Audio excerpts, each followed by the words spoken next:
Mentor है Alpesh sir जी। हम इनको हरदम सुनते हैं, हमारे ग्रेट मेंटोर भी है और हर सक्सेस का राज उनके पास है।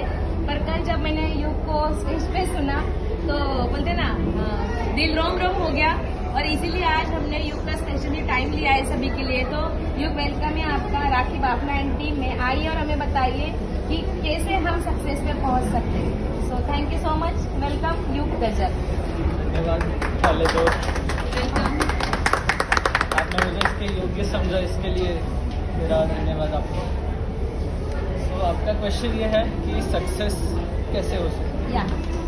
तो इसका मैंने भगवद गीता में स्टडी किया था दैट सक्सेस किसी भी चीज़ की सिद्धि असिद्धि, मतलब सक्सेसफुल होना या नहीं होना 5 फैक्टर्स पे डिपेंड करता है, उस पर हम आते हैं। बट पहले जो सबसे भगवद गीता का जो सार है, जो उसका जो क्रिस्प है, एक ही श्लोक में है जो सबने सुना है, कर्मण्येवाधिकारस्ते मा फलेषु कदाचन मा फल हेतुर्भु माते संगोत स्वकर्म। अभी इसमें श्री कृष्ण 4 चीज़ें कह रहे हैं।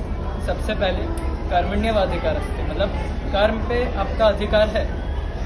दूसरा मा फलेषु कदाचन, मतलब उसका जो रिजल्ट है, एक्शन पे आपका राइट है, लेकिन जो उसका रिजल्ट है उस पर आपका राइट कभी नहीं है, you don't have right on it.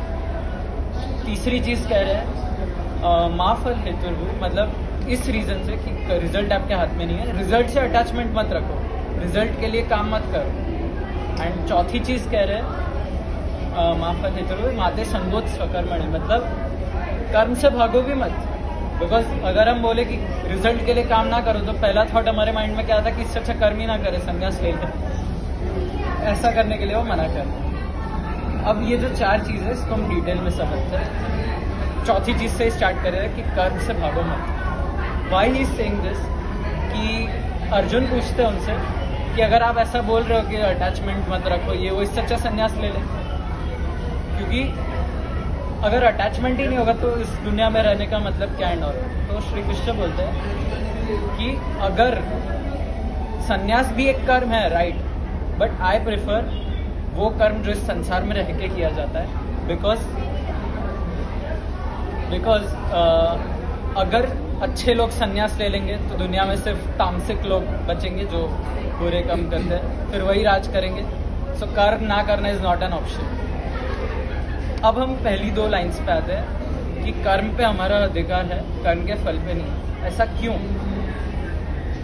कर्म हम कर रहे हैं, रिजल्ट किसी और के हाथ में, ऐसा क्यों? ये थॉट मुझे आया था। इसका आंसर हमें भगवद गीता के लास्ट चैप्टर में मिलता है, द 18th चैप्टर। उसमें श्री कृष्ण बोलते हैं कि किसी भी चीज़ की सक्सेस होना 5 फैक्टर्स पे डिपेंड करता है। वो 5 factors I tell you. First is the कर्ता, द डूअर, करने वाला। सपोज मैं स्टूडेंट हूँ, मैं अपना एग्जाम्पल देता हूँ। अगर मुझे 100 में से 100 मार्क्स लाने हैं तो मुझे पहले पढ़ना पड़ेगा, काम अपना कर्म करना पड़ेगा। तो मैं करता हुआ इधर जो काम कर रहा है, द डूअर। दूसरा है रिसोर्सेस, मतलब वो सामान जो हमें चाहिए ये करने के लिए। पैसा चाहिए ऑफ कोर्स, एंड बुक चाहिए पढ़ने के लिए, मुझे पेन चाहिए, स्टडी टेबल चाहिए, सब सामान चाहिए। अगर बुक ही नहीं हुई तो मैं पढ़ ही नहीं पाऊंगा। तीसरा है प्रोसीजर, जिसको कहते हैं चेष्टा।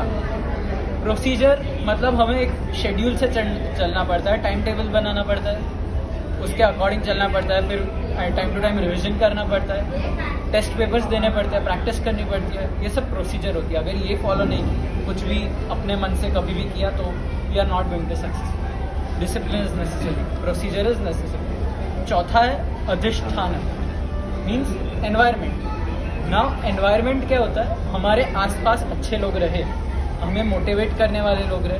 अगर हम घर पे रहेंगे तो हमारे सामने बेड होगा, हम उधर सो जाएंगे। वो नहीं करना है हमें। Study room, reading room, library, ऐसी जगहों पे जाके अगर हम पढ़ेंगे तो हमारे लिए उधर बेटर हमारे जैसे लोग होंगे जिनको देख के हम मोटिवेट होंगे, कंपटीशन होगा। ऐसा एनवायरनमेंट होना चाहिए। मैं एक और एग्जांपल देता हूँ, जैसे जिम है। अभी एक्सरसाइज घर पे करनी बेटर है या जिम में जाके करनी बेटर है? क्यों? बिकॉज घर पे बेड पे सो जाएंगे हम, एक्सरसाइज जिम के इक्विपमेंट्स तो नहीं है, बट हम आलस करेंगे घर पे। अगर जिम में गए तो करके ही आना है। एटलीस्ट एक बार अंदर पहुंच गए तो करके ही आओगे, बिना किए तो आओगे नहीं। इसलिए एनवायरनमेंट इज़ नेसेसरी, हमारे आसपास मोटिवेटिंग लोग हो और ऐसा एनवायरनमेंट। ये जो 4 फैक्टर्स मैंने बोले, कर्ता, रिसोर्सेस, करंट, चेष्टा मतलब प्रोसीजर्स और अधिष्ठान मतलब एनवायरनमेंट, ये जो 4 फैक्टर्स हैं इनको पुरुषार्थ कहते हैं, मतलब मेहनत, हमारी मेहनत। ये कंप्लीटली हमारे हाथ में और कोई इसमें इंटरप्ट नहीं कर सकता है।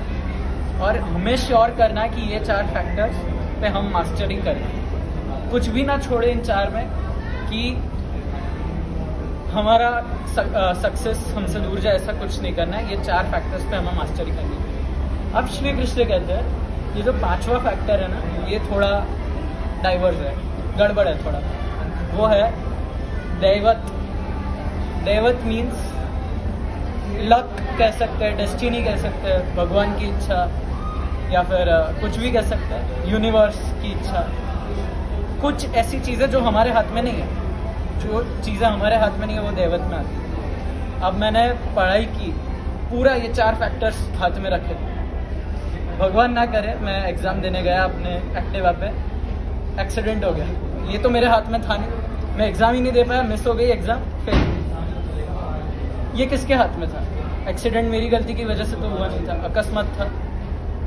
तो ये 5th फैक्टर में आता है। कर्म रिलेटेड आएगा ये, किस्मत, कर्म रिलेटेड आएगा किस्मत ही आया। किस वाला जो होगा वो कर्म रिलेटेड नहीं है, वो ऐसी चीज़ है जो हमारे हाथ में नहीं है, जो हमारे कर्म पे डिपेंड नहीं करती। ये पहली 4 होना है वो होती रहेगा, ये इससे रिलेटेड आएगा। नसीब जो जो लिखा है यूनिवर्स का ना, यूनिवर्स में था वो कैसे होगा, वो हुआ। मतलब कुछ चीज़ें हैं जो हमारे हाथ में, ये हमको फैक्ट एक्सेप्ट करना पड़ेगा। तो ये 5th फैक्टर में आता है। अब कुछ